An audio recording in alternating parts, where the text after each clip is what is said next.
Yo, what's going on, guys? C4IQ, penetrating your eardrums, big Rant podcast. I can't remember what number it is because I'm waste. I think it's 5.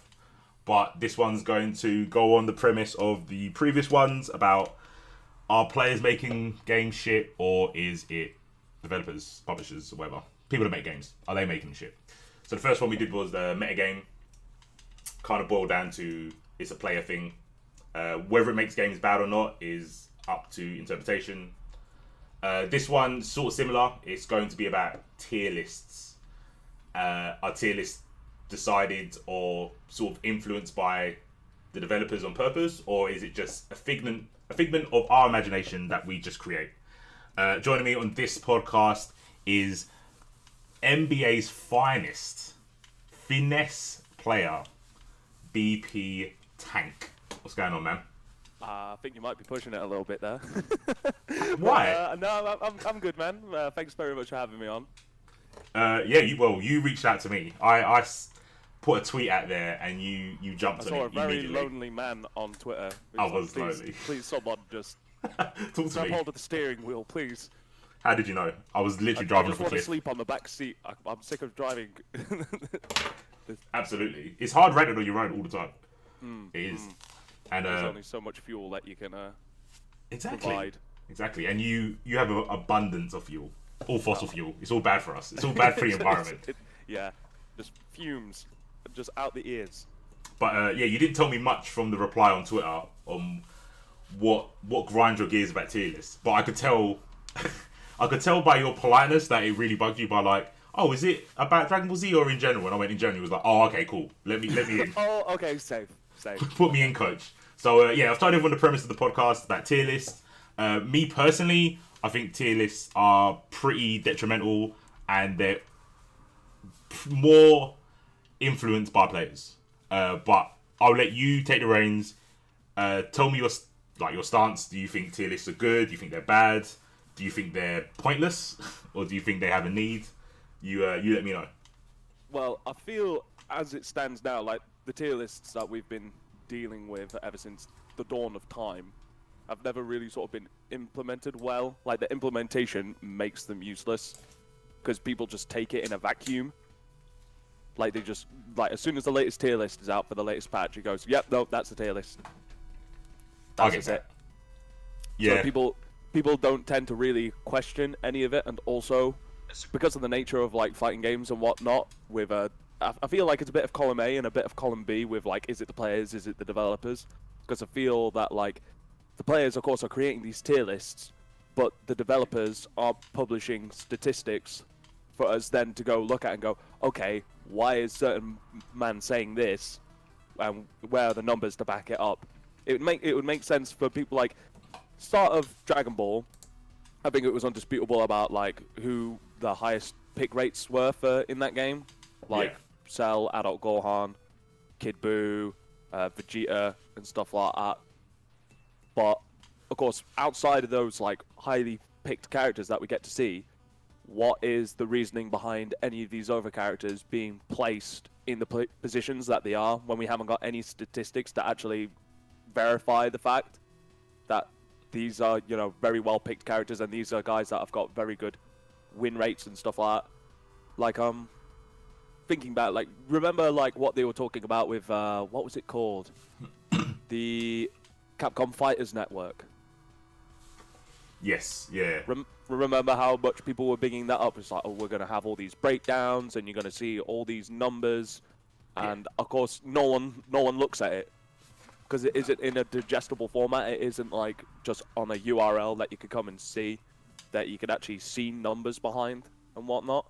Yeah, no, absolutely. I think one thing that personally bothers me, but I don't know if it bothers anyone else, is sort of like going along what you were saying about how people get information, statistics for their tier list.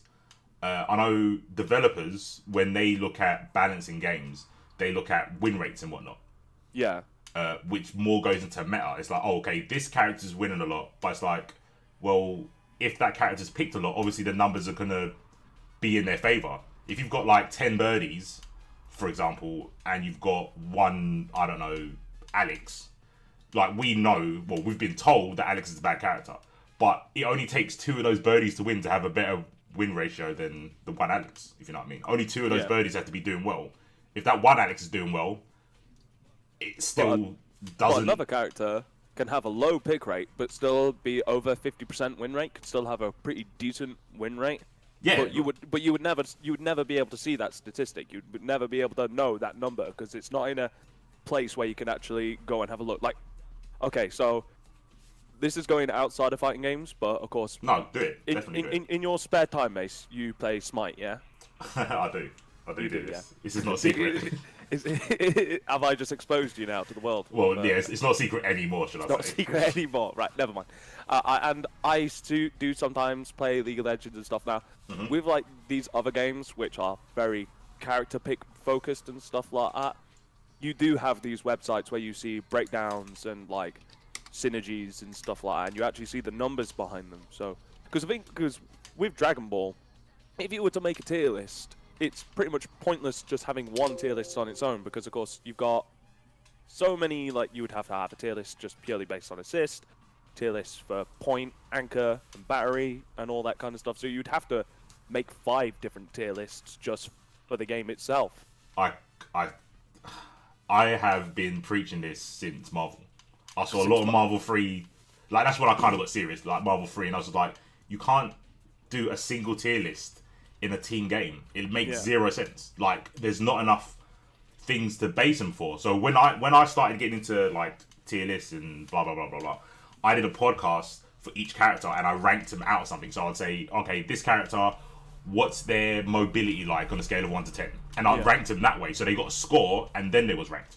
Because that also takes into consideration more aspects and it eliminates comparing characters to other characters. Because I think that's a really bad way to tier a character.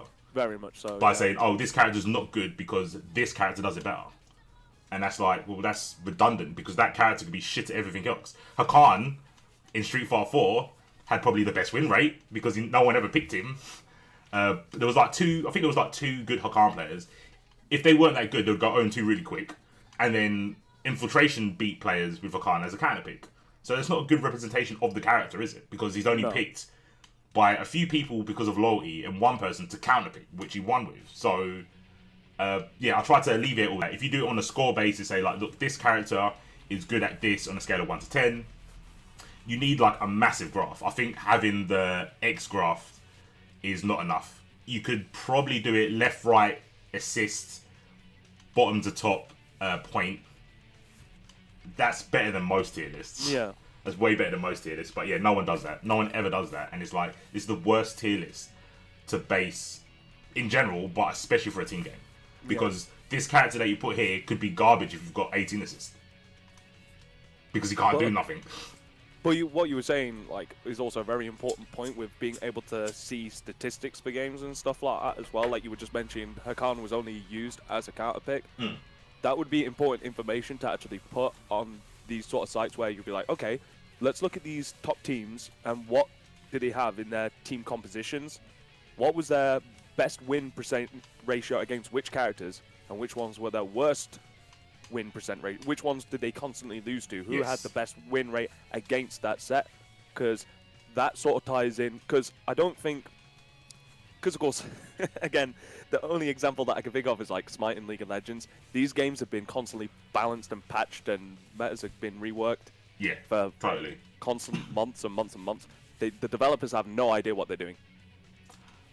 No real idea of what they're doing, apart from trying to bring other metas out in the woodworks, because things get strong, things get weaker. But since all the information is there, you can at least analyze it and go, I'm going to run an anti-meta sort of team format. But we never really hear anybody in the FGC say, oh, I play anti-meta. Yeah. That's not ever you can hear people say, oh, I pick low tier characters, but you never hear anybody say anti-meta. Yeah. No one says, I'm maining this character because it beats the meta. The meta, yeah. That's just something that I don't think really occurs much in the FGC. I think maybe because, I think Foxy was talking about this. I was like, but if you do that, surely that becomes the meta. If you pick a character that beats the top tier characters, that character becomes meta. Because it's a counter. So you can't ever be anti-meta because that becomes meta. Maybe. I don't know. maybe that's why no one actually says like, I'm maining a Khan to beat Balrog. Well, I think like normally the way that I'd think about it is like you'd have 3 or maybe 4 compositions that are rotating out, that are always considered to be top. They're always rotating in and out, first, second, and third position. And then those who are outside of them top 3 in terms of pick rates and win percentages that still have high win rates against these certain ones, those I would consider to be anti-meta, because they're not prevalent only against those specific matchups there. So they're low pick rates, and outside of the meta, they probably wouldn't be considered all too well. But specifically against the top 3, I would consider that to be anti-meta. Yeah, that makes sense. How would you... So going more along the lines of how would you kind of use that to show statistics? Would you use a graph? Would you use a pie chart? I would just show percentage numbers. So like you could use well, I think pie charts and graphs would be a little bit more difficult, but you just have like pick Cell. You have Cell. It's like, okay, what's his pick percentage this entire patch from the latest patch now where he got nerfed? What's the pick rate on him? So let's say just pick a random number. So it's like 60%. Right. And then break it down from there. So the win rates for the 60% of people who picked him out of all the characters, his win rate is somewhere around about 53, 54. So it's a positive. He's winning more games than he is losing. And 54, 55 is actually considered to be, in some cases, pretty good. Oh, yeah, and then definitely. You further break it down, it's like, which is his highest win rates against all the characters in the cast? Which team is he really strong against playing? And you just pick, like, say he's really strong against... Like, I don't know who he particularly beats in the matchup because I don't study all too well. Like, but let's just say for the fact that he's particularly good against beating adult Gohan, let's just say. Just throw it out. He beats adult Gohan at, like, around about 68% consistently. Right. Now... You could, in the case of Dragon Ball Fighters, you'd probably need to also put in what team pick compositions that you'd also have. So it's like most people who picked Cell also picked this character and this character in their team. Yeah, I was going to touch upon that because it's like, say you did this about like Fat Boo, for example, where you're like, okay, Fat Boo wins this many matches, and it's like, then you could like make another like tangent to say like, okay, when does Fat Boo win without Vegeta assist? Because that's clearly, you know, the meta. You always pick Vegeta with Fat Boo because it's easy to get the mix-up, the Oki. Yeah. Even though you can do it with literally every other assist by 18. But that's what kind of goes through people's minds. So if you had a pie chart showing the win rate with Boo with and without Vegeta, that's his own tier list, basically. Cause that's it. Yeah, that affects it dynamically. Yeah, very much so. So it's just like these tier lists are so simplified, they're kind of showing false information most of the time. The time. And obviously... And again, that vacuum mentality doesn't help it anyway either. Like, again, it's not directly tier list, but like saying, oh, this matchup is like an 8-2 matchup or whatever. Like, the only thing that I can think of that's like...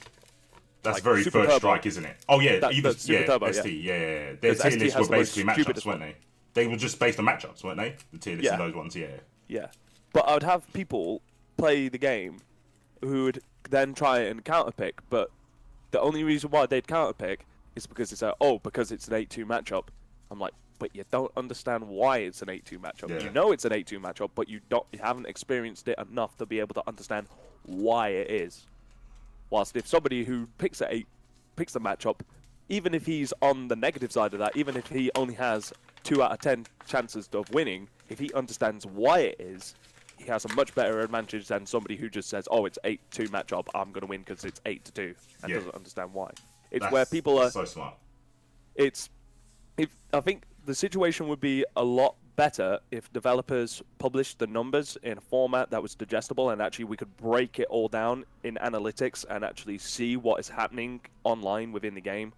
But like I said, the player mentality of how they're processing this information that's given to them by top players is completely irrelevant and doesn't benefit anyone at all.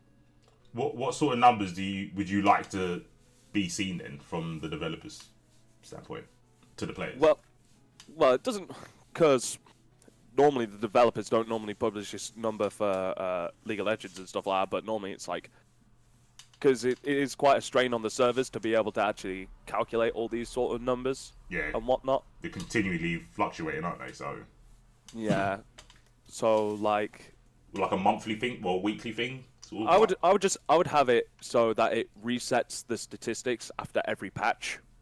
Okay, yeah, that makes sense. So you'd actually see like the dynamic between their positionings in like that where they were previously, like last season or last patch or whatever, and in comparison to this one here. So you'd see their positions change, and then be able to actually count on that. So all I would want to particularly see. So for Dragon Ball, I would like to be able to see a win ratio, breakdown, and like I think one of the other things, if people were wanting to make ranked more important, I think it'd be important to actually have breakdowns for each rank that's in the game as well. So you'd actually be able to see, okay, what are people winning with in this particular rank, and what are people winning with in this particular rank? Because obviously, low tier players can get away with a lot more than what high tier players are. So what's a very good strategy for people who are learning the game and are in the lower ranks to be able to pick and be able to actually do strong with?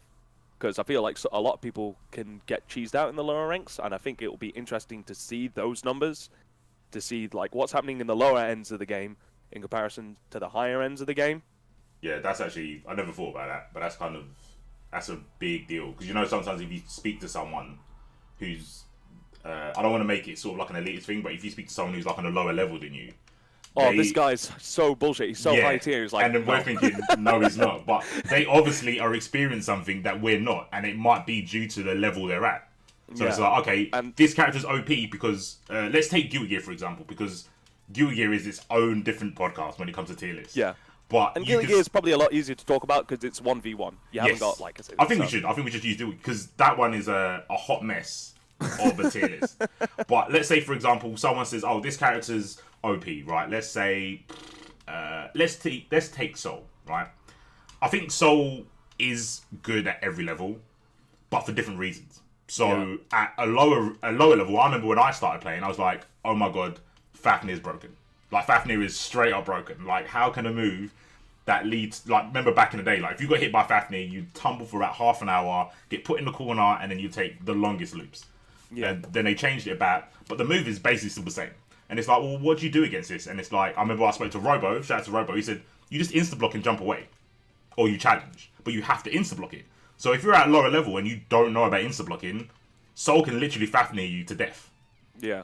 So, build up risk all the while you're doing it. Exactly. But if you know tools, if you know a tool that alleviates that, it makes the character a little bit less. Yeah.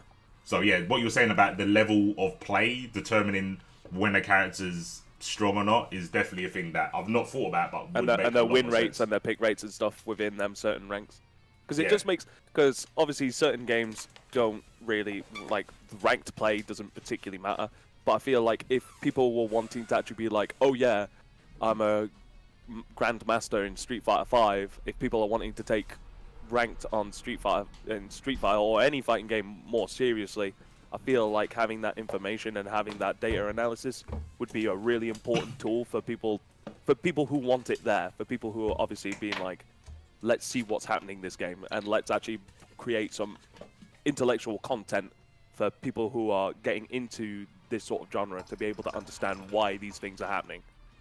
Oh yeah, no, totally. I think it would help commentators as well a lot of the time. I just think it, like having numbers just generally benefits everybody. Yeah, no, totally. I agree. And it doesn't. I think obviously people get trapped in the mindset that it has to be everything has to be taken at the highest level. Like even matchups, like how people determine what matchups are okay. If this character was played at the highest level against this character that was played at the highest level, this is what the matchup would be. But that's not how players play.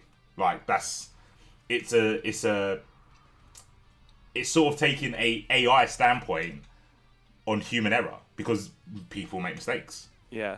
And people don't play like Street Fighter 4 harder set and Seth where they get DP on the way up from their jump. Like people don't normally play like that.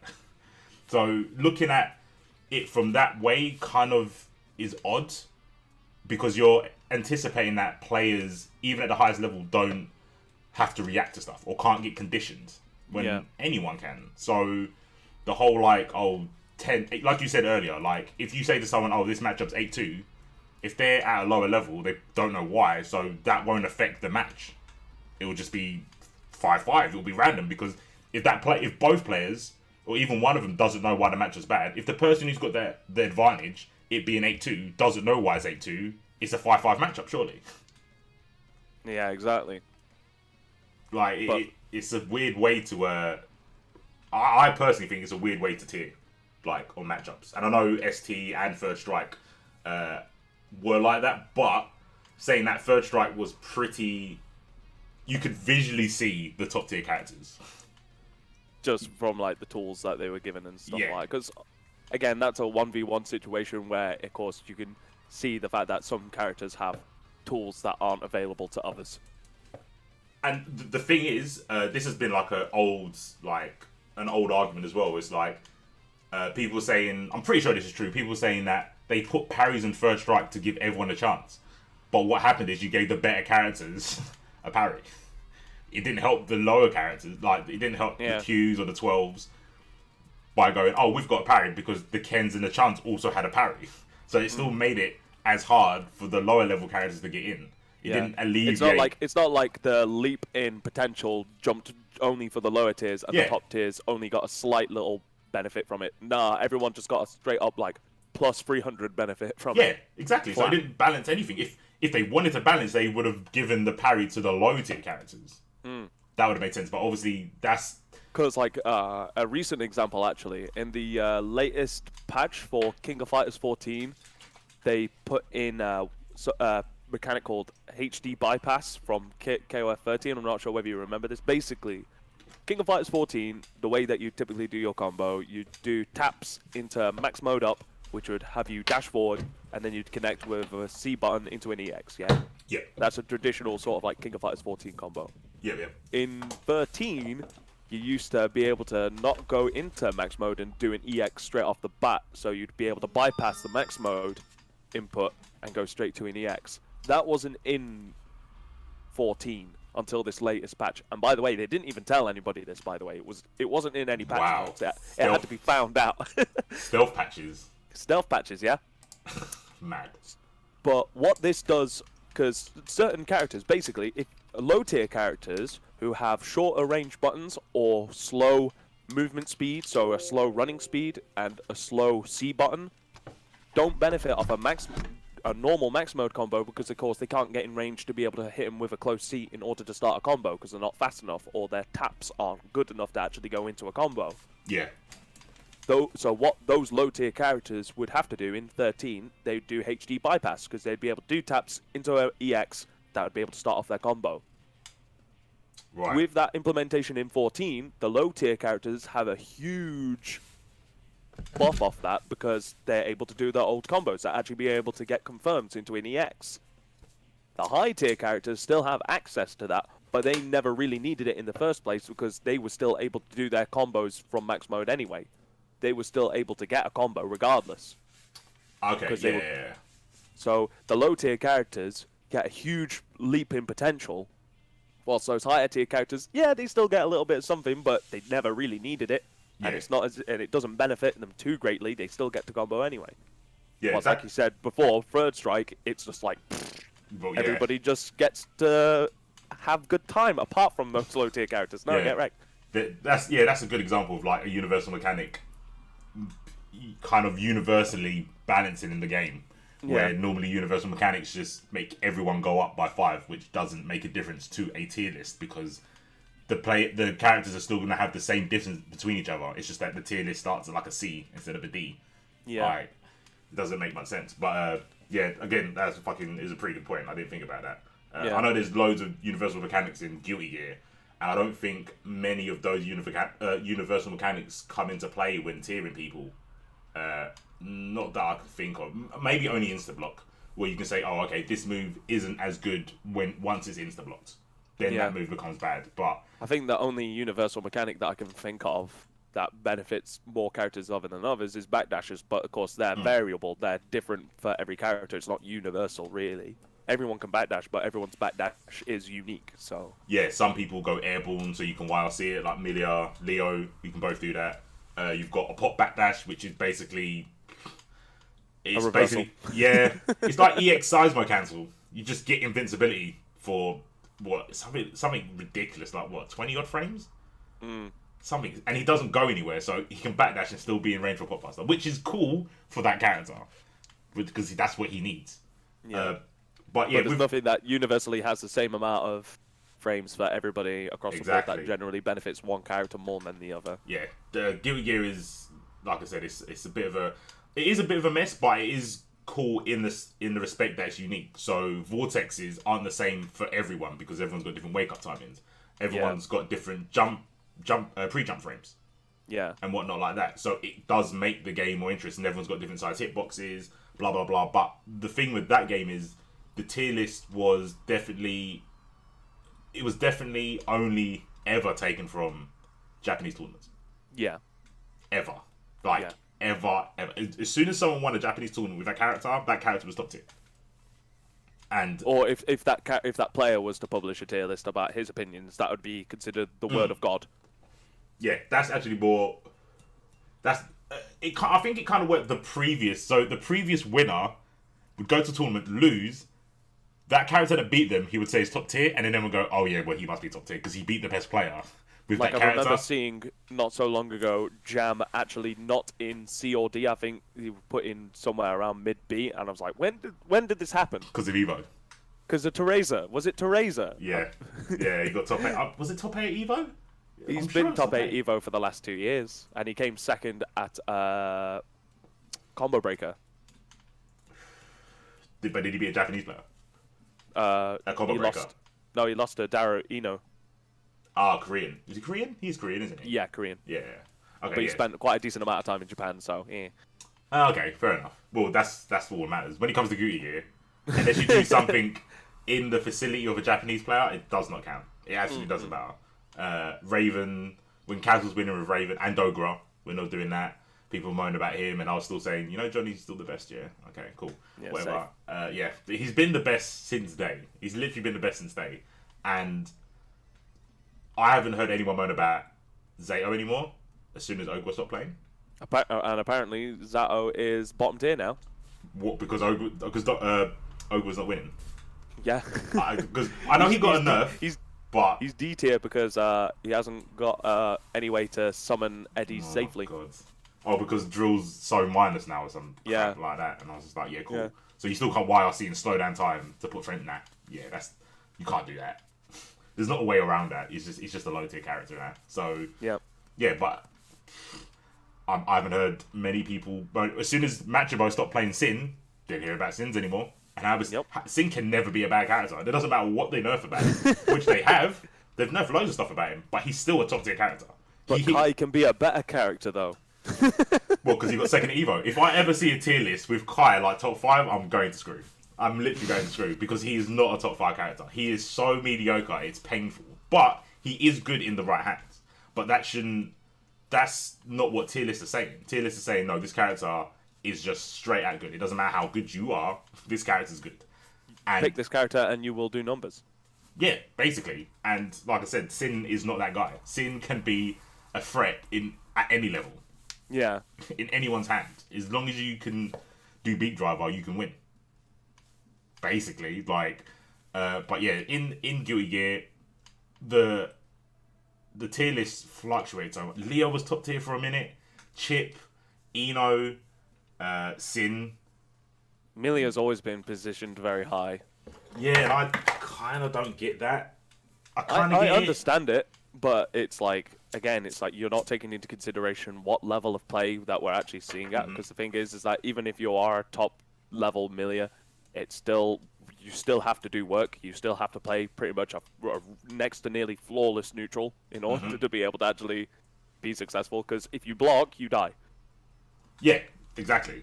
You can't be put into block against anyone really, because it's just peak afterwards. It's like Milia. If Milia is not able to move 100% of the time, then it's Frown Town. Yeah, she's a terrible character. She's a terrible character when she has to block. Yeah. She's a terrible character when she has to block, and goes back to you like seeing characters tier list in a bubble, because if you look on paper, what Pot has or what Axel has, they clearly can't be a bad character. Pot has a backdash which basically makes almost every normal in the game whiff into Potbuster. Like, if there's a gap in your string, if he insta-blocks backdashes and you whiff a button, you're going to get grabbed. Yeah. If you can't purple RC. Yeah. So, how is that a bad tool? Axel has an unblockable from full screen. Like, on paper, that sounds absurd. Yeah. But he does execution, have it. Exactly. It's not the same. But what do you do? Do you go, okay, let me watch matches with Axel trying to do this, or do I go by the paper? The paper, the facts on paper, the numbers don't lie. Or the facts don't lie. He has an unblockable for full screen, he has a DP, and he's got Renton. He's got Special Beam Cannon. He's got Renton YRC. Renton, yeah, that's Special Beam Cannon. I've always called that Special Beam Cannon. Yeah, that's Special Beam Cannon, because that nullifies every projectile in the game, like, and then hits you. If you YRC, you get a combo. Like, it's arguably one of the best counter projectiles in the game. Yeah. His 5P is really good. He's got insane tech traps. Like, obviously, again, going back to the level of play, Axel's at mid to low are really good because no one FDs in the air. So they just get resetted. Yeah. Like, literally. And everybody always falls for half circle forward H, the on the floor command grab. Oh, yeah, the hangman. Yeah, hangman. Nobody ever is going to jump after far S into it. Or no, close S into it. And then once you get in on that character, it's like, oh yeah, he's got DP by the way as well. Cool. Like, but at higher levels, people just go, oh yeah, but that DP is crap because it's actually a projectile, so you can block it in the air. Yep. Say. And oh yeah, your 2L, your 2P, you can only combo with it if it's a counter hit. So if I'm running forward and you hit me with 2P, I can block Renton afterwards. It's only on a counter hit. So just don't press buttons in 2P range, which most characters don't need to do anyway because they haven't got something to outrange it. Yeah. But if you look at every tier list, Axel and Pot are at the bottom. And they've got good matchups. Slayer's always at the bottom. He's slightly gone up, but he's always been considered a bad character. Ram, who has unseeable Oki, has always been bottom tier, except from the first patch. Even with Oni Mario winning, what was it that Oni Mario won? He won a tournament this year, like back in April. What was that called? Yeah, no, he did, didn't he? Was it UFA? No, it wasn't UFA, because UFA was like a week ago. Oh. I think it was Button Check. Ah, yes, yeah. Yeah, he won that. And there were good players in that tournament as well, man. I think even I think Ken Dick was there, wasn't he? I think Ken Deep might have been there. I'm pretty sure that King Rasta was there as well. Oh wow. Let me double check. Let me check Smash GG, because I don't want to end up accidentally blowing myself up, giving out facts that aren't real. No, I respect that. While you do that, I'll who's that? Fact checking will ruin the podcast, Mace. No, it won't, because I can fill in the gap, because we've got Raw Kid in the chat, we've got Wiper, Mr. Elfelt himself, we've got Electronic Gaming Open. I think that's 10. Is that 10 right? It's probably 10. I don't think it's 10. It's probably 10. I haven't seen 10 in my stream for like a year. 10. Send the bat signal if it's you, mate. Who else we got in here? We've got Courts. We've got you. I don't know what you're in the chat for. So I could check the chat. Oh, right. Yeah, that makes sense. That kind of makes sense. Sweet Cherry. I recognise that name. I've got some names that I recognise. He came first at Brussels Challenge. Brussels Challenge, okay. Yeah, so he beat he didn't even lose a set. No at way. Brussels Challenge. And Vampin was there, Nymphy was there. Wow. That Elfelt player, what's his name? The French Quasar, Elfelt, War Bandit, Kendi, Shenzo. Shenzo was there. Oh yeah. My. Yeah, no. If you. Oh my god. And a Ramafal didn't lose a single set. Okay. I'm bad telling character. you. I've said that character is T from day. Like, that character is neutral in that game. Like, she has buttons that challenge Johnny. Like, she's got neutral that challenges Johnny. And she's got unseeable Oki. You cannot see anything when that disc is on screen. You can't. Fuzzies for days. Double fuzzies. The best 5Ps known to man. She can just literally mash those 5Ps all day and no one can do anything. She's got like a triple low. She's got overhead she can combo off of. She's got command grab. And she can just summon swords anywhere on screen. She is just a Tekken character. Yeah. Yeah, I can see that. She's just mashing one, like footsie range to just tap you out, and then she's just gonna go Doria.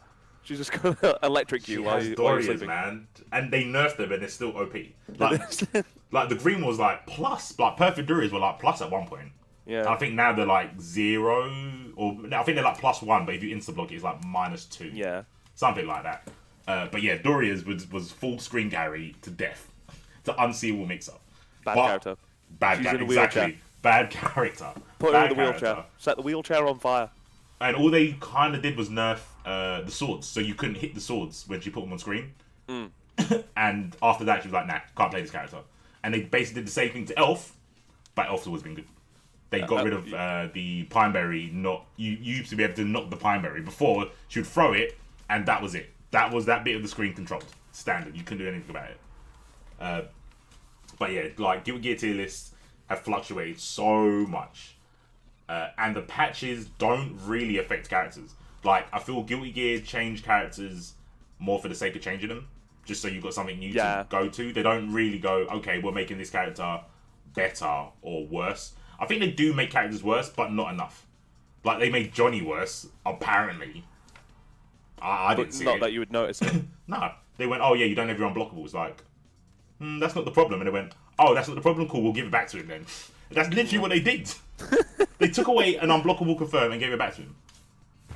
Like, how is that balancing? Who was complaining that, oh, I liked getting hit by fucking Johnny Fart Misfinder and then dying because I couldn't do anything because it was an unblockable? Who says that? No one said that. No one fucking said that. It's so dumb. No. Faust has, I don't know if he's been touched. He feels the same as he was in the beginning. Yeah, in fact, actually, people will tell you differently, but the Going My Way ender, they actually made it so it was a bit more consistent, so that you'd actually be able to consistently get hard knockdown better on like certain lightweights and such. That character triggers me, man. Like, how can you allow a universal mechanic to not be universal to one character? How can he thus be invincible? How can he have invincibility frames? Why? Why can he do wake up dust YRC? Because his supers are shit. Are they though? Well, he has a chance of blowing himself up. He has a chance, or you could just block. You know. You don't always need to bust out, but there's loads of characters that don't have a reversal. That's true. And then there's those who have the best reversals in the game, and I still don't understand why they have them. Why Johnny has a safe reversal is beyond me. Oh no, it's only safe if you FD or something, isn't it? No, it's safe pretty much. Is it safe it regardless? Pushes you out of punish range. Yeah, Right. You have to low profile it. Get out of here, mate. Like, people. So if I'm playing Milia, I have to just roll in front of his face as he's waking up to try and bait a super, so that I roll underneath it. And if he doesn't do anything, he just presses 2K. It's like, oh. That seems fair. Oh yeah, Wipers clarifying that you have to low profile it, or IB. I think. Which I don't feel confident in doing on a super. No way! Yeah, exactly. I'm exactly the same. Like, I know Wipers is obviously given the facts. That is a fact that you can IB it. But trying to IB a super is so hard because of the freeze frame. Like a super freeze? Yeah, a super freeze. It's like, I'm not going to do it. And if you do it wrong, you get... He has Oki that basically covers all wake-ups as well. At least with Eno Super, like Eno Super is really strong because of course it is safe, but at least when I see it come up, I can mash throw. Yeah, that's true. Yeah, same with Bedman, I don't have to time it. Yeah, same with Bedman. I don't have to time it. I can just literally hold back and mash throw, and as soon as of course it goes out of super freeze, it just takes the input and then I get a throw. You can't do that with Johnny because it's a fully invuln. It's just, yeah, it's insane. Like, it's a good game to show the difference in how tier lists are made. So using the word tier list so universally doesn't really mean anything because tier lists are determined differently in different games. Like we're saying, the older games and in different countries and at different skill levels, and there's too many variables to actually call it viable. Oh yeah, no, absolutely. So players need to actually take that into consideration, and if people still want to use them, we need to actually be able to have access to statistics and numbers and stuff like that, that you can actually be like, look at this win rate at this certain skill level with this character, man. this guy at a low level is bullshit. I'll be like, okay, yeah, I can see that. Because I can see the statistics. I can see the numbers right there. So would you say that tier lists are, at the moment, how they're being pushed out, are they more an opinion perceived by the player, or are they facts, pushed by the developers? You can't really say against all games. The newer games, so say like DBZ, Cross Tag, we'll stick with Guilty Gear, those games, do you think it's more the developers or the players that are kind of determining what the tier lists are? Well, it's always going to be opinion. It's always going to be player opinion, because of course it's whoever's publishing these tier lists, of course, is the one who's having to think about it and talk about it, and they can only take it from their experience and the people around them. Like, they can't get information from every single corner of the globe to be able to, it's only going to be within their region of which he plays, and of course the people who he plays against. So it's always going to be player opinion. But, like I said, people who aren't at the same skill level, who aren't even in the same region as that player, or playing at the same level at which they are taking it as gospel, and not actually thinking about, well, hang on a second, but the team that I have, apparently, according to this guy, is NAF, but I'm, one of the best players in my region. I could win, because, again, I can see people. Who does Bennis play in DBZ? I'm trying to remember now. TN? I'm sure there's a TN on there. Yeah. But regardless, I know that at least Breaking Max has Adult Gohan still after the patch. And Adult Gohan Cell 16. That's Breaking Max's team, yeah. Yeah. And even then, regardless, after the patches and stuff that changed to him, there's certain people who would be able to actually do bits at Sunday Face-Off in Leeds, because them two play each other practically every month. But I'm sure that there's players that just manage to skip out, that don't manage to get into top 2, who are using actual characters that you wouldn't see much. I think I remember seeing someone playing Ginyu last time I was actually paying attention to Sunday Face-Off at Dragon Ball. And you've said in the past that Ginyu was going to, Ginyu is bits. Yeah, I've before the patch I said Ginyu's he's an idiot. He's got combo breakers. Him and Nappa, I said, they were always good because they can put something on the screen that doesn't go away when you hit them. They're basically cross tag characters, because cross tag, if your point character gets hit, your assist still comes out and does what it needs to do. So you get combo breakers, and in DBZ, if you get hit, your assist doesn't come out. But if you can put something independent from you on the screen, when you call Raccoon, you have to stop Raccoon. You don't stop Ginyu, you stop Raccoon. Because you can hit Ginyu and then still get hit by Raccoon's beam. He's always been that way. And then that's just GG's. Yeah, it's BG's for the other opponent, I feel. I feel like Ginyu, and obviously Body Swap is obviously a little bit... It's not very practical in the way you execute it, but he can do that. He can literally take away one of your characters and swap it for a crap character. How is that a bad thing? How can that character be bad? How? I can't see it. And same with Nappa. Cybermen are broken. Cybermen are absolutely broken. And Nappa's the only character in that game that has a property of a counter hit. If he hits you with a counter hit with a specific move, you get a different property. You get an untakeable knockdown. So you pop up and then you fall to the ground. If it's not a counter hit, that doesn't happen. He has something that no one else has access to. Yes. But he's been the worst character in the game. Yeah. Yeah, but now the other character that had access to tools that nobody else had was Android 16, who was able to get a fully hard knockdown off a command grab. And he was considered to be godlike. Well, you tier list, man. But yeah. But no one picked Nappa, so who knew? No one stuck with Nappa enough. No one stuck with Boo. Bar Alioun in it, and then it's oh yeah, Boo's a problem. It's well, at this point, is it Alioun that's the problem, or is it Boo? Because he's been telling you that this character's good, but no one believed him. Yep. So that's another thing with tier lists as well. It's very hard to distinguish whether, let's take Kaz for example. Is Yamcha good? No, I don't think he is. Yeah, Kaz is good, not Yamcha. Yamcha assist is good. Yamcha assist is good, yeah, but that's a different tier list. That's an assist tier list.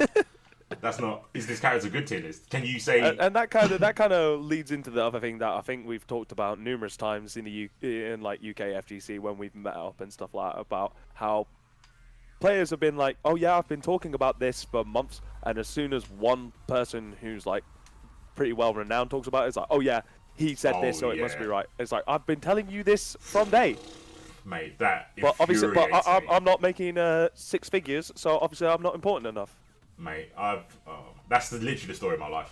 It's literally the story of my life.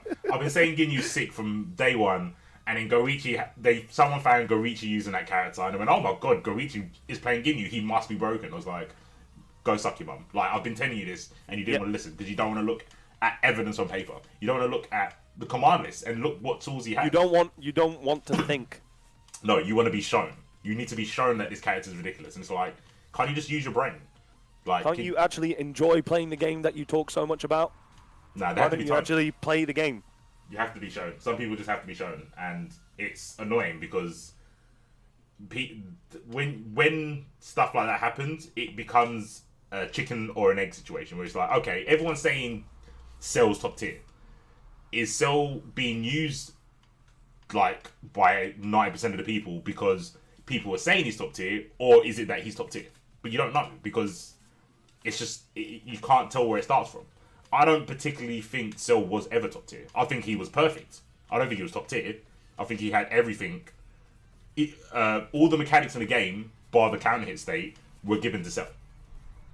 But what Boo did was broken. Super into super and all that kind of crazy stuff. Yeah, he had...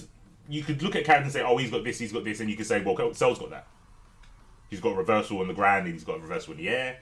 He's got some of the best normals. He's got a slide for a 2M. He's got like the double supers. Got beam level 3. That's a lot better for like DHCing into because you don't lose animation damage. So if you do like a multi-hit in level 1 into animation, you might miss out on some of the hits from the first level 1. Cell just does a beam, just hits you. That's it. He's got a teleport in the air. He's got a full screen grab. Like the character has angled Kamehamehas from the air, and he can angle them on the ground. He's basically got everything. But me personally, I think Boo was broken. I think Boo was better. Has always been better than Cell. And then Bardock came along, and I was like, I don't care. I don't give a shit. Man. They're all fucking dumb. It's just easier not to care. Exactly. That's basically what it came down to. It doesn't matter about who's the very best. It's like these characters are just they've got everything, or they've got too much compared to the lower characters. I think it's balancing out a little bit, but because I play Guilty Gear, I don't have faith in Arc Systems. that could be done. That could be done right. Yeah. Though, to be fair, I've heard positive things from the guys balancing Blaze Blue tag. Like the patch notes were released for that, and the reception for that generally seems quite positive. Yes, Fury. Shout out to Fury Fire. He's been saying, "Oh, this is like the best patch they could have done because all they did is buff characters." So and it's not too dramatic. There's not like anything. People they're letting the actual game play itself. Yeah. They're letting people actually find stuff out and actually still learn what's going on with the game before they just go, okay, time to change it all. Okay, bye. I am very scared because there were some characters that did not need buffs.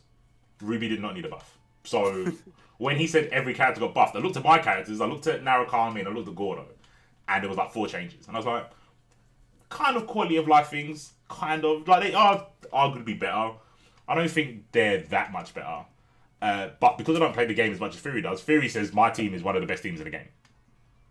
That's what he says. And I know Fury would not say that unless he had some evidence behind it. Because I've been playing with Fury from, like, my inception into FGC. Like, me and him were playing, like, cross-tech, and he was teaching me all this stuff about the fighting games and stuff.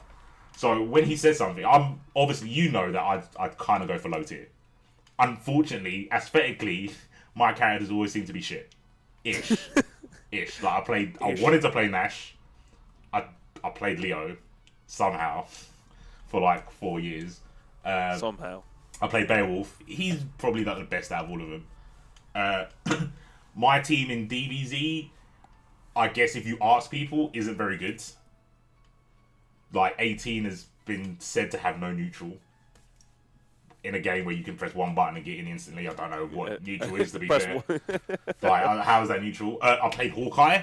I played Hawkeye and MVCI, and everyone went, you can't zone in this game because there's no chip damage scales. So if I hit them with the same arrow, it would take less chip the second time. So they were like, you can't zone. And you can reflect in that game. Everyone had, if you push block at the right time, you reflect projectiles back. So they're like, you can't zone in this game. I get counter zoned by people push blocking on time. And I was like, no, this character is absolutely disgusting. This character is cheap. Plus, you've got an assist. So trust me, this character is absolutely unreasonable. He's got unscalable on his poison. He fills the screen with nonsense and you just tag and get mix up whatever. Everyone said I was clearly smoking crack. That was the response I got on Twitter. So I was like, okay, cool. Then Dual Kevin banged everyone up for a good 4 or 5 months. Like, no one could beat Dual Kevin. He played Hawkeye Dante. I played Hawkeye Sigma. Then I played Hawkeye Venom. So I didn't have the best second character, but I was saying, like, this Hawkeye. Just, you need to understand that Hawkeye's broken. Zoning is very... It does work in this game. It's just not the same. Most people think about zoning is you frustrate the opponent because you're taking their health. But Marvel players don't know how to block for more than 10 seconds. So they're going to get hit by something eventually. They're going to get hit by an ice arrow, then they're going to take 50%. So it's inevitable. And then, Dual Kevin started playing him, and everyone's like, oh my god, Hawkeye's broken. And there was Hawkeye players from Marvel 3.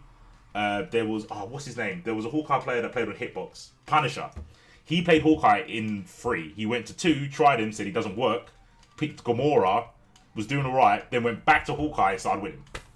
And I was just like, I'm clearly born into the wrong time. I'm from the future. I must be from the future. Because no one listened to me when I said this character's good. But, yeah, this happens all the time. But Theory said my team is top tier.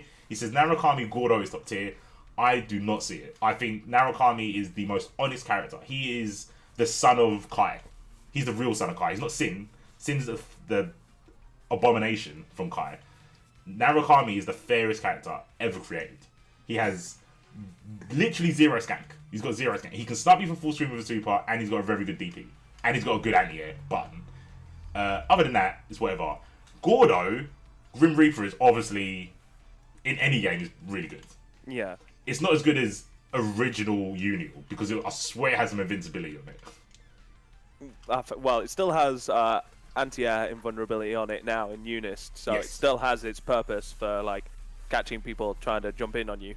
Yeah, it's just B version's pretty slow for turn to start up. A's pretty good, but obviously if you hit him with the B version, of course you get the wall bounce as well, which, like, if you chain shift art off, you could then just combo straight off. Blah blah blah. But yeah, it's still pretty godlike regardless. Yeah. But I think in BPTank it's also the fact that if you go into what is it? I can't remember the actual terminology of it, but basically when you can swap at any point, you have both assists. You have your assist and your character on screen. Soul Gem. We'll call it Soul Gem. Yeah, Soul Gem. Yeah. You could just Soul Gem at any point. It's like, okay, now you got to block the opposite way. Okay, save. Yeah, that is messed up, and that was my argument to Theory. I was just like, okay, so if they nerf the mechanic and it makes the character bad, is that character good in the first place? Because if they nerf that mechanic where I can call both my characters and just Grim Reaper my life away, and then you have to block for no reason other than I'm pressing one button. If they nerf that mechanic and I say I can't do that for as long, or I can't do it full stop, is Gordo still good? The only way to avoid it is by never being put in that situation to begin with, which is easier said than done. Yeah, and the only way to avoid getting put in that situation is to not allow me to go into neutral. I have to block the whole time, otherwise I can just do it, because it's tag and then activate. That's it. But you'd have to, like, try and reflect. Can you reflect tag buttons? Do they push back the tag as well? So that they both stay on the same? No. If they push block the assist, you don't go anywhere. The point character goes nowhere. Damn. So, yeah, the assist gets pushed back, but then you would activate and just do Grim Reaper again, and he would move forward, swinging his side. Yeah, but at least it would be on the same side. You wouldn't get crossed up. He's on the same side, but it does cost meter to push block. So there's only you can only do it for so long. I'd rather spend 1 bar and only have to hold down back instead of having to swap left right. Totally, totally. But how many times are you going to be able to push block? I reckon I could Grim Reaper more times than you can push block. Yeah, you could Grim Reaper, but would you be able to? Because of course you have to spend the assist bar in order to go into that mode, right? Yeah, you have to use your assist bar. Yeah. And obviously with that mode, you can switch your point character. So I could do Grim Reaper, go, oh, this isn't working, switch into Narukami, do a low, do his, like, stun dipper, and then just jump in with Gordo. I mean, there's so many variables in that game. Again, it's like the whole, you can't tier a tag game. I personally, from the little I played, I don't think Gordo's top tier. I think he's good in a team. He's a very good glue. He's a glue character. Yeah. He makes someone good. He makes Narukami good. Because Narukami is I personally think, one of the worst characters in the game, because after 3 hits, he has to call an assist, basically to extend his combo. So a lot of other characters, you do a combo and you can bait a burst by doing your assist. But because I have to use the assist to get the combo to make them scared of taking the damage, they burst and then we go back to neutral. Where other characters can do... Akihiko can do a combo for about 5 minutes before he calls an assist. So all that 5 minutes where you're taking that damage, you can react to their burst, because it's reactable. It's not like Guilty or Blaz. You can react to the burst and counter it. Freeze. Yeah, there's a freeze. Yeah, it's a freeze and they come from the air. So you can either anti-air or just hold back and then call your... Well, you don't even have to call back. You can get your point character hit. If as long as you do your back P assist, which is normally reversals, the character coming in will get hit. You tech forward and you get a combo. That's just common knowledge now. So to me, it's like you're telling me Narukami and Gordo is the best. Narukami can't do a combo outside of 3 buttons without it being burstable, and Gordo on his own has no mix-up because I believe none of the Union characters have a left-right.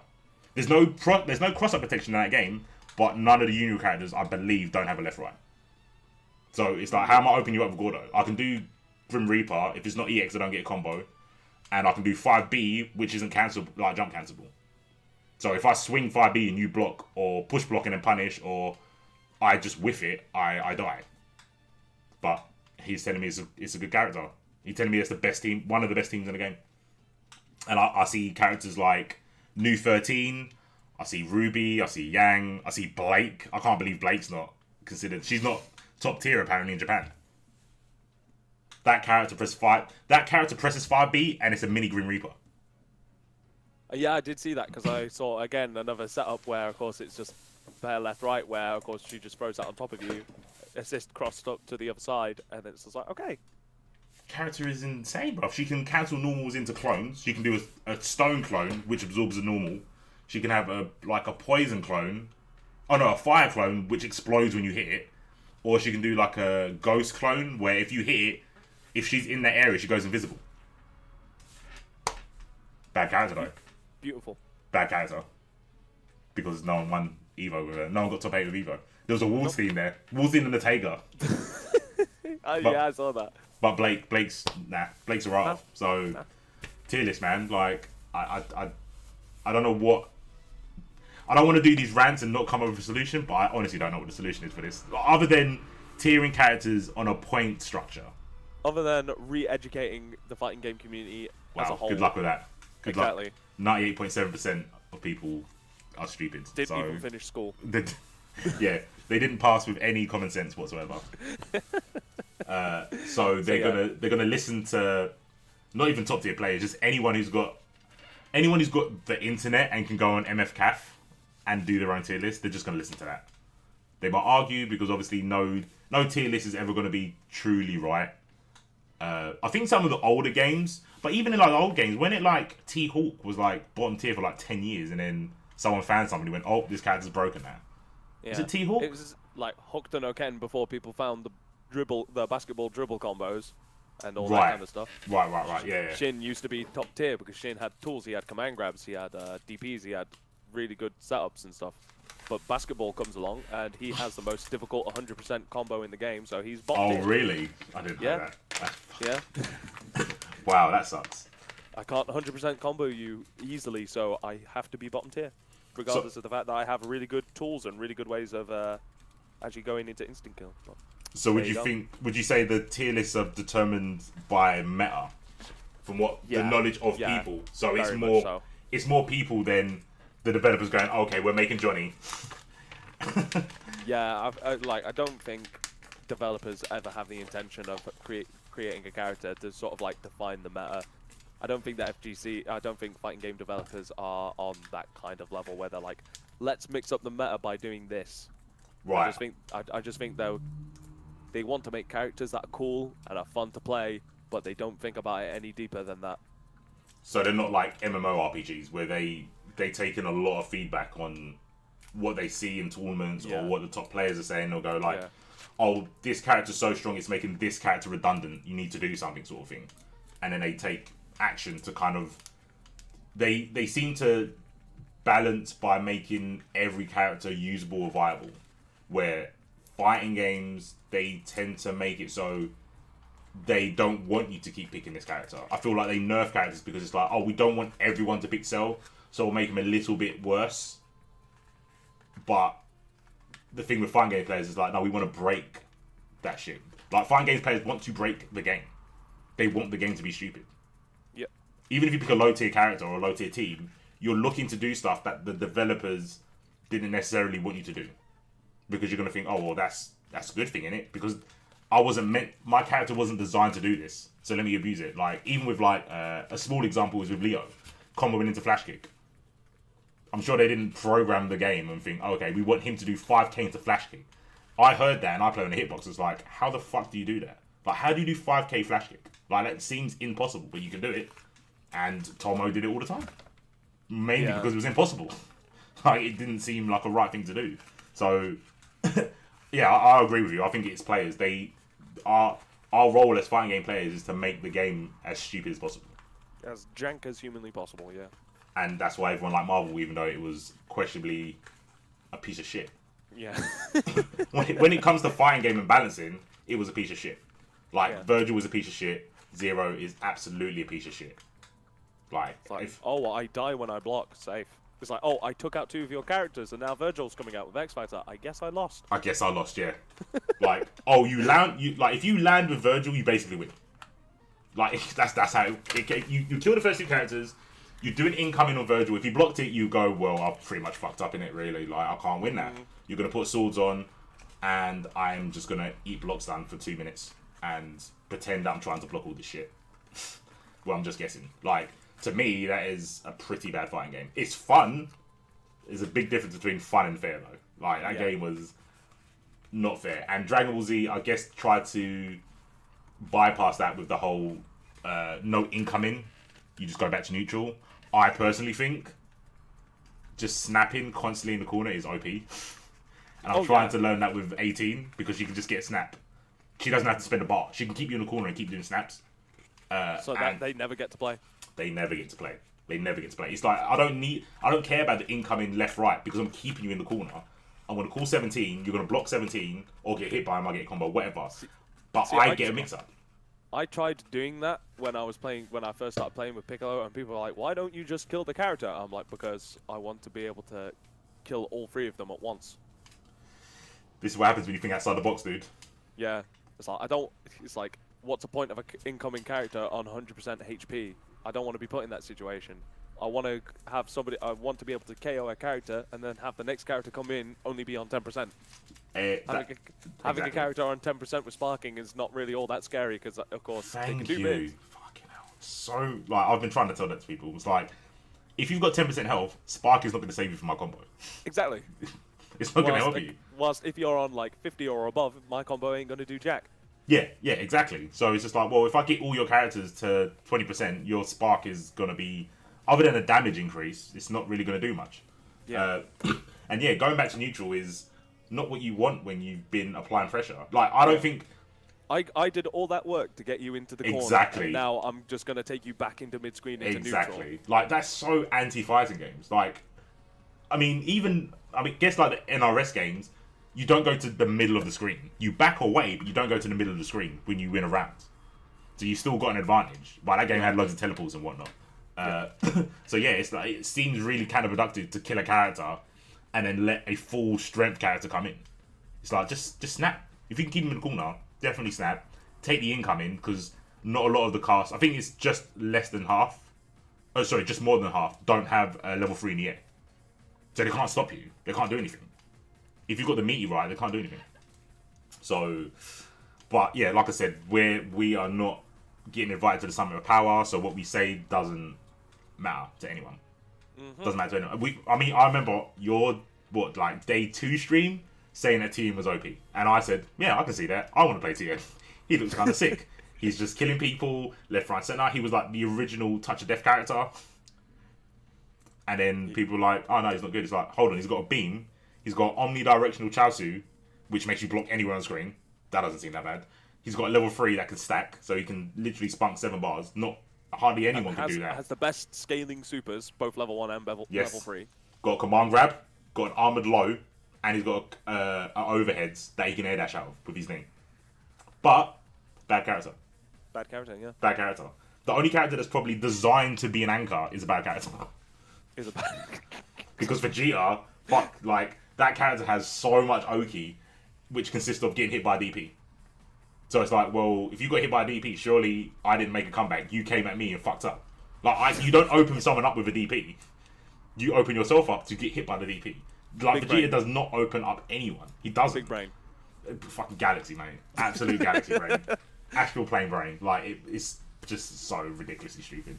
So ridiculously stupid. But this is the I'm actually kind of blessed for the fact that the first team that I picked right from vanilla, and even before the game came out, I was like, I have my team. I know who I'm going to pick. Actually turned out to be a really good team. That's pretty underrated. Team Piccolo Tien.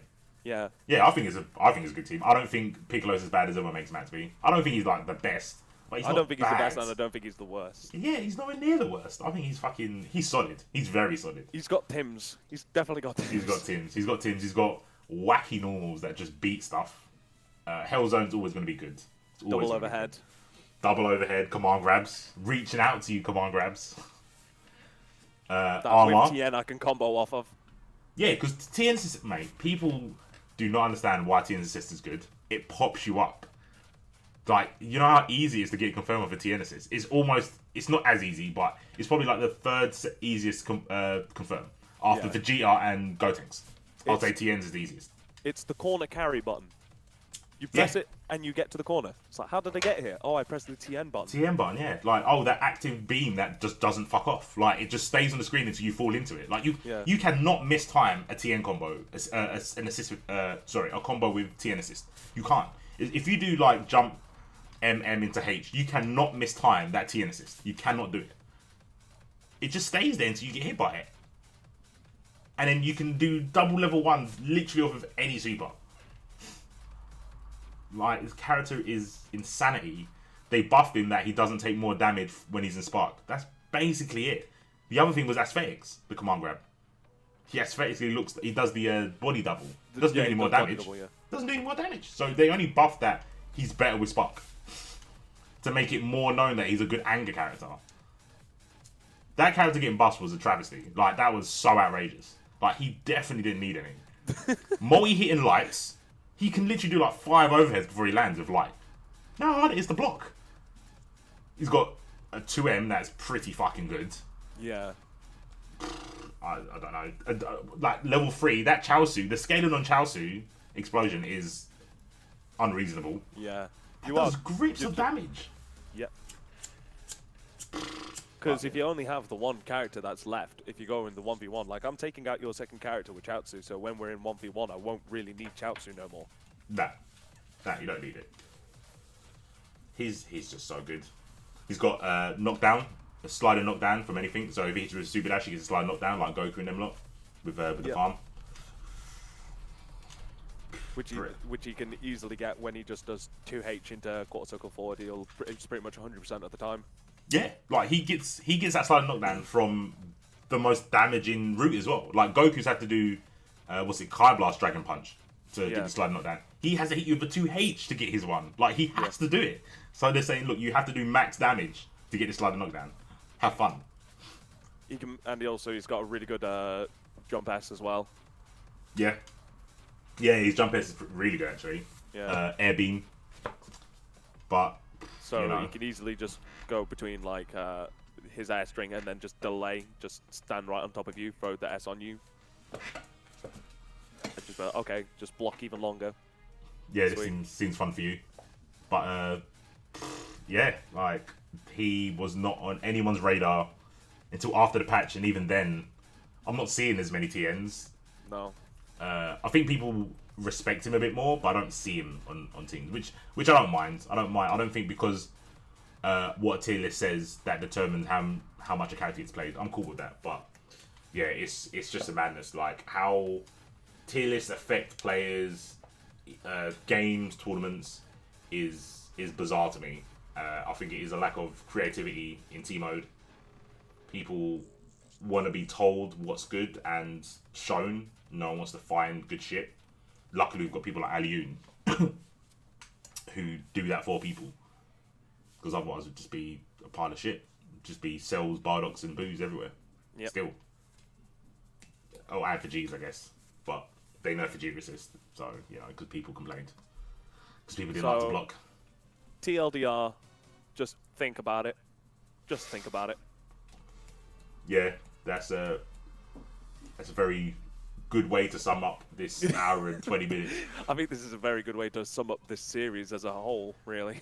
just absolutely think about it. Absolutely. Just think about it, please. That's all I've been saying. Just stop being a sheep, just for a minute, and just try and use that brain. Like, that's the whole point of playing fighting games, because they're fun, because you have to think. Well, I don't want to think, mate. Nah, no one wants to think. I don't want to think. I want to feel good, man, without having to think. People want W's. I've had a long day, man. I don't want to come home and think. That's why I go play Smite, because then my teammates will think for me.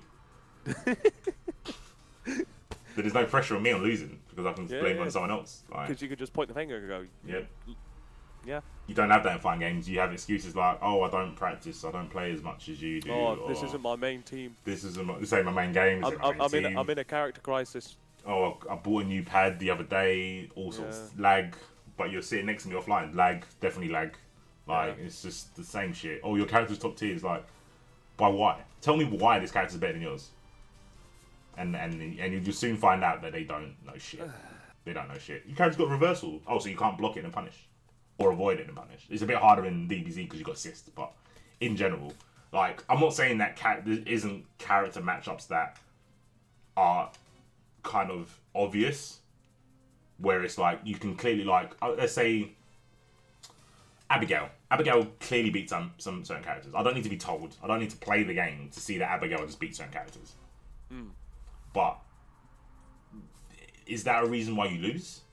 I played Leo. I'm not buying any of that shit, bro. If I didn't play Leo, I probably would have been that guy still on that fence. But I played Leo, and it's like, look, yeah, this character loses to X, Y, and Z. Just look out for it, or don't allow them to do X, Y, and Z. Don't allow them to do the things that you lose to. But then Johnny came along, and it was like, fuck you. And I played Leo versus Sin for a good, 2 years straight. Shout out to Ozo. I know that match was horrendous, but the more you play, you go, okay, Beat Driver only hits this range. You can jump over it. Blah, blah, blah, blah, blah. But yeah, no one kind of wants to do that. They just want to go, oh, well, I couldn't do anything because your character on paper beats my character. And it's like, where'd you get this paper from? Where did you get this thesis from? Who sent you this? Controlled, pasted from Wikipedia? Probably. That's how much value it holds in my eyes. Fucking. Unless you're Japanese, don't show me a tier list, please. Like, and even then, I'll still question it. Like, the only reason I think a lot of people took into consideration GG tier list is because of they played that game. Like, they played the shit out of that game. Like, it wasn't just like a casual, like, oh, well, this character beats mine. It's like, no. They could tell you why. They could tell you about matchups. They just couldn't justify a tier list to me. They just can't. There is... When Leo wins a single elim one match tournament and you say he's top tier, you need to go play in traffic. You just need to go play on the M25 because that's the most ridiculous thing I've ever heard in my life. Like, how is this character top tier? Because you lost to him. Okay, that makes sense. Again, it's not you reflecting on your own player skill or anything like that. It's like, no, it must be the fact that it has to be this. It can't be me that's bad. Yeah, exactly. It can't be me. Surely not. It's just that this character is too overwhelming. I can't do anything about it. Yeah. Nah. I think this is definitely a fighting game thing, or a single player game thing. Yeah. I wonder if like speedrunners bitched like this. Because we've got a speedrunner. What was his name? That Alpha player was a speedrunner, wasn't he? Sprint. Oh yeah, Sprint. Yeah, he's done that kind of stuff in the past before. I might have to ask him because I'm curious if it's just a fighting game thing. I know that there's like I'm pretty sure that there's beef about speedrunning communities about certain players, but not about their runs or their skill or anything like that in particular. I just think there's just freaking weird left wing, right wing beef. Yeah, I heard that. It's like politics. Like people get their times taken down for shit, and it's like, but they got their time. How can you take it away from them? Like, it's numbers that the game produced. It's not a lie. It's not. Everyone's playing the same game. There's no matchups. They're fascist numbers, Mace. Oh my! Is that what it is? Oh my god. Okay, I'm definitely not going to talk to him then, because that sounds like a bunch of worms that I'm not interested in eating, or being taken out of the fucking can. Like I don't. There's enough politics in fighting games, when there shouldn't be. Because the fact is, you win or you lose. That's literally it. There's nothing else to talk about. You lost. Or you won. Yeah. It doesn't matter what you look like, what you said. That is it. Like, I just don't get it. No. But none of this. So we're right back where we started. Full circle. Full circle. And I think that's a good place to end it at. Yeah, no, you're absolutely right. 98% of people are to blame for tier lists. Oh, one more thing. Do you think tier lists are good or bad? I feel, as I said at the beginning, they're implemented wrong. So at the moment, they are bad. They could be made good, but of course, it requires a lot of information, a lot of data, and a lot of charts from the developers to be able to do it. So, okay. Yeah. You're very diplomatic. I don't like them. Actually, no, you know what? My answer is basically like yours. I don't like them because of how people are doing them. They show a very skewed perspective. Yeah. Yeah. And I don't think it's very helpful, the way that tier lists show what character's good and what character's not. I think it's pretty bad. So yeah, I guess I'm with you. I definitely agree. It's people's fault. It's not the players. Yeah. So when you say, oh, first struck shit because Chun, Ken, and Yun are too good, it's like, well, that's your fault. You decided to hold down back. Cool. You fucked up for trying to block. Yep. You done good. But we'll leave it on that note. Yeah, that's, time to go block in traffic. Oh yeah, shit, you got work. Yeah, that's why you got to split. Yeah. Thank you, BP Sama, for jumping on the podcast with me and ranting about tier lists. I don't know if you want to give any shout outs to your your NBA massive. No, stop them guys. Not even Bally. No, fuck Bally. That was the correct response. Yeah. Who would I shout out to? Shout out to myself for not being an idiot. You're the best. You're actually the best. Fuck's sake. Oh my god. Follow me on NBA_the BPTank on Twitch. I don't play fighting games on there because they just make me upset. That's true. I did a video yesterday on commentary analysis for coming up to Revo 2018, where I'm talking about players to keep an eye on for Guilty Gear for Revo, which is at the end of this month. So I have a little book which I've been writing stuff in, where I've been talking about top players who have participated in previous years and are looking to be participating this year as well. And that's more just for myself to make sure that I don't say some stupid shit on commentary, because people might just look at me and go, "Are you okay? Do you need help?" Bust the wolf. Bust the wolf. That was also the correct response. So yeah, that's NBA_the BPTank. You can also follow me on Twitter at BPARROTT789. So BParrot789 on Twitter, where I just retweet memes. Like I saw one where it's Keanu Reeves looks just like Dante from DMC5. Oh, and I saw that one. And with all the bits from with like Gunslinger, Royal Guard and stuff like that. That is actually sick. Yeah. Everyone needs to follow him just to see that picture. It's actually funny. It's actually really funny. Yeah. Yeah, I don't really upload much to YouTube, really, apart from bits of tech that people apparently already knew, but obviously didn't. Like, it's funny because I did that fuzzy at the weekend, and then, of course, I go back and I see people doing that fuzzy later on. I'm like, hang on a second. Hang on a sec. Wait there. Copyright strike. Please. Bad standing with YouTube. Fuck you. Please give me my revenue. That doesn't exist. Yeah. You could be that guy. Yeah. Do you want to tell people about the trophy you got last year for Revo? Oh, yeah. I got a trophy, which I was very bashful about it. I can't even read it from here. One sec. It basically says the hero we don't deserve, doesn't it? Something like that. Contribution to the UK Anime FGC. Wow, what a guy. Which is basically just a very long way of saying that I turn up. Pretty much. To be fair, you deserve that trophy. Even if that was the reason you got it, for turning up to actual offline stuff, you deserve that, because God only knows. Shout out to having a Dragon Ball Z WhatsApp group with 100 players into it, and only like 3 people from that group turned to a London event. Safe. So yeah, you deserve that trophy. Absolutely. Absolutely. Don't let anyone tell you otherwise. Yeah. But yeah, safe for Tank. Reaching out to me on Twitter, jumping on this super last minute, literally only organised today. His insight was way more impactful than mine, because if I was to rant, it would have been 20 minutes of me saying you're all dickheads. So it's very See, good. I was kind of frustrated, but I actually tried to put it in a way that doesn't make me seem like a bitch. So. Oh no, yeah, no, you've got you have a trophy for not being a prick. So you need to uphold that image, which is very respectable, and I thank you for your services to the FGC and tolerating all this nonsense. Anyway, yeah. I'll leave you guys at that, and have a good evening, guys. Take it easy, man. Yeah, take it easy, guys. Peace.